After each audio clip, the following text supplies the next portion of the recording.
বন্ধুরা, আমরা অনেক রকম বেগুন ভর্তা খেয়েছি, কিন্তু এই রকম করে যদি বেগুন ভর্তাটা বানাই দারুণ টেস্টি হয়। দুটো বেগুনকে নিয়ে নিয়েছিলাম, 4 ভাগ করে কেটে নিয়েছি।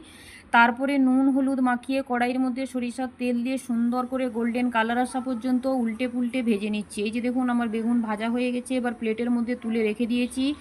এরপরে ওই তেলের মধ্যে দুটো টমেটো নিয়ে নিয়েছিলাম, ওটাকে কেটে নিয়েছি। 3 কোয়া রসুন কাঁচা লঙ্কা দিয়ে সুন্দর করে ভেজে তুলে রাখবো। এরপরে একটা পেঁয়াজ কেটে নিয়েছি মিডিয়াম সাইজের।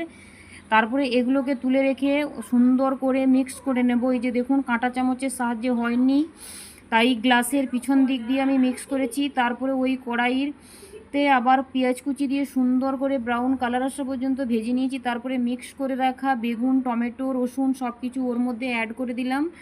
এরপরে সুন্দর করে নাড়াচাড়া করে মিক্স করে গোলমরিচ পাউডার উপর থেকে ছড়িয়ে দিলাম। তারপরে আবারও মিক্স করলাম সুন্দর করে। তারপরে এই যে দেখুন, কতটা লোভনীয় তৈরি হয়েছে। রুটি পরাটা ভাত সবার সাথে অসাধারণ লাগে।